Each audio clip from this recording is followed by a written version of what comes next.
அப்படியாண்டா ரொம்ப விசுவாசமான பையன். நான் அசிஸ்டண்டா சேர்த்துக்கவா? எதுக்கு? எனக்கு தான் நீ இருக்கல்ல. அப்படி இல்ல தலைவரே, நான் பேமெண்ட் வாங்க போகும்போது உங்களுக்கு பக்கத்துல துணையா ஒரு ஆளு வேண்டாமா? அதுக்கு சரி சரி சரி தம்பி ஒழுங்கா இருப்பல்ல? சார் நான் வச்சுக்கவா? வச்சுக்க. அப்ப நீங்க இவ்வளவு வச்சுக்கங்க. தொட்டு கூட பார்க்கல. உட்காருமா. என்ன சொல்ல? கணத்துல காயா? போங்க சார், நீங்க கடிச்சது தானே? நான் கடிச்சதா? எப்ப கடிச்ச? என்ன நாய் கடிச்ச மாதிரி இருக்கு? நைட்டு நானும் அதானே சொன்னேன், ஒண்ணுமே தெரியாதமா. சொல்ல ஷூட்டிங் வேணா கேன்சல் பண்ண சொல்லிட்டா? அதெல்லாம் ஒண்ணு வேணாம் சார், டைரக்டர் பாவம். சொல்ல நீ ஒண்ணு கண்டுக்கார. யோ எந்திரியா. ஏயா வரும்போது ஒன்ன மட்டும் தான் வர சொன்னோம். அசிஸ்டன்ட் பூரா கூட்டிட்டு வர. ஒவ்வொருத்தரா காம்பவுண்ட்ல ஏறி குதிச்சு கதை சொல்றதுக்கா? தெய்வம் கோச்சுக்குமா இல்லையா? போங்கப்பா, நீங்க போங்க. வெளியே போச்சு. கிடக்காங்க லூசு பேரு கத்திட்டு இருக்காங்க இவர். ஆமா இப்ப என்ன சீனு? ஆக்சுவலா இப்ப சாங் போறோம் சார். சாங் ஓபன் பண்ணா எனக்கு தெரியாதா சாங் ஓபன்? தெய்வமே சாங் ஓபன் பண்றா. அப்படியே ரத்தன கம்பள விரிச்சு அதுல நடந்து வர்றீங்க. சொல்லு சார். அப்படியே கம்பளத்தை விரிச்சு அதுல 100 கேல்ஸ நிப்பாட்டி உங்க தலைமையில அப்படியே பூவை போடுறோம். பூவை கொட்டலாமாடா? ஐயா பூ பட்டு மண்டை உடைஞ்சு வச்சனா? பூவுல மண்டை உடைதா? இப்ப வேணா உடைச்சுக்கிட்டு இருக்கு. இந்த ஒரு கேர்ள்ஸ் பூரா பாம்பே கேர்ள்ஸ். அறிவு இருக்காடா மடையா? அது பழைய மாடல்ரா. பேங்காக்ல இருந்து வர சொல்றா. தலைவரே நம்ம ரெண்டு பேரும் தாய்லாந்து போயிருக்கோம். தொட அத வர சொல்லுங்க. அத வரலப்பா. நம்ம கேர்ள்ஸ் எல்லாம் ஆடுறாங்கல, காஸ்டியூம் இவ்வளவுதான் இருக்கணும். இன்னைக்கு சாங் சங்கு தாண்டா உங்ககிட்ட. சரி இன்னைக்கு மூவ்மெண்ட் எப்படி இருக்குன்னு தெரியுமா? டங்குடா டங்குடா டங்குடா. ஆமா இப்ப எனக்கு ஹீரோயின் யாரு? கரிஷ்மா, கரீனா அந்த மாதிரி பாம்பேல ட்ரை பண்றேன் sir. No no no no. இப்ப எனக்கு மீனா பொண்ணு எப்படி இருக்கும்? யோ அது பச்சை மண்ணியா? பச்சை மண்ணுங்கிறது முக்கியம் இல்ல, மீனா பொண்ணுங்கிறதாடா முக்கியம். மீனா பொண்ணு லட்டு கொட்டுமுடா துட்டு. இன்னைக்கு தேதி 8. இந்த படம் இட்றோம்.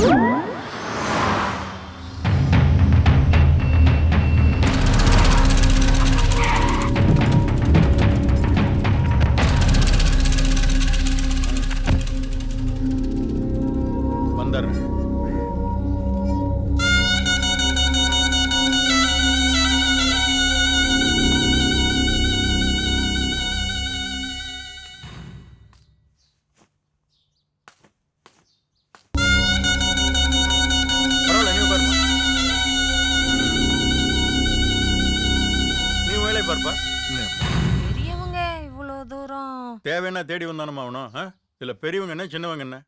சேகரே ஒரு கலர் வாங்கிட்டு வா. அதெல்லாம் ஒண்ணு வேணாமா. அம்மா நீங்க முத்துப்பாண்டி வீட்டுல தான் வேலை செய்றீங்க? ஆமாங்க. கேள்விப்பட்டேன் தம்பி, நீ என் பொண்ணோட சேர்ந்துக்கிட்டு பார்க்கு காலேஜ் எல்லாம் சுத்துறதா பசங்க சொன்னாங்க. ஆனா என்ன தியேட்டர் வரைக்கும் போனீங்களாமே? தப்பில்லை தம்பி, என் பொண்ணு ஆசைக்கு என்னைக்குமே நான் குறுக்க நின்னதில்லை. ஆனா சாதிசனம்னு ஒண்ணு இருக்குல்ல, என்கிட்ட பையன் என்ன பண்ணான்னு கேட்டா நான் என்ன பதில் சொல்றது? நான் இந்த மாதிரி கையை கட்டக்கூடாதுல்ல, அதுக்கு தான். தம்பி தேவி எப்படியும் 3 மாசத்துல படிப்பு முடிக்க தான் போகுது. அதுக்கப்புறம் நானே கல்யாணம் பண்ணிக்கலாம் தான் இருக்கேன்.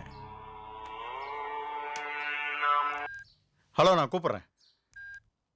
ஆனா தம்பி எந்த பொறுப்பும் இல்லாம இருக்கிறீங்களே, எதை நம்பி பொண்ணு கொடுக்கறது? அதான் யோசிக்கிறேன். டேய் நான் கூப்பிட்றேன்னு சொல்றேன்ல, நீ நாளையா சம்பாதிக்கலாம் தான் எனக்கு ஒன்றும் பிரச்சனை இல்லை. அப்படி இல்லைன்னு வச்சுக்கேன். டேய் கூப்பிட்றேன் சொல்றேன். ஒரு வாட்டி சொன்னா புரியணும். தம்பி கொஞ்சம் புரிய வைங்க. வராம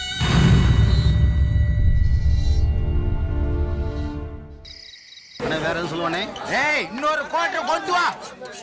போ போ போ. அவங்க அப்பா ஒன்றும் பொண்ணு தரமாட்டேன்னு சொல்ல, தகுதியான ஆளுக்கு தான் தருவோம்னு சொல்லியிருக்காரு. இந்த பாரு மாப்பி, நேரா சென்னை போறோம். தலைவர் கையில தாலி எடுத்து தர போறாப்ல, நீ கட்ட போற. டேய் உன் தலைவன் தாலி எடுத்து குடுக்கறீங்களாடா? தாலி எடுத்துட்டு ஓடுறவன்டா. எங்களை பத்தி பேசு, எங்க தலைவனை பத்தி பேசுன இங்கேயே சங்கர்த்து போட்டுருவேன். நீ உன் தலையை மூடியலி பல. டேய் நாங்கெல்லாம் தண்ணியில மிதக்கிற தவளை இல்லடா, தண்ணிக்குள்ள இருக்கிற முதல்ல. டேய் ஃபியூச்சரை பத்தி பேசிட்டு இருக்கும்போது தக்காளி டார்ச்சரா பண்ணிட்டு இருக்கீங்க. ஃபியூச்சர் டார்ச்சர்னு ரைமிங் டடா மிக்சர்.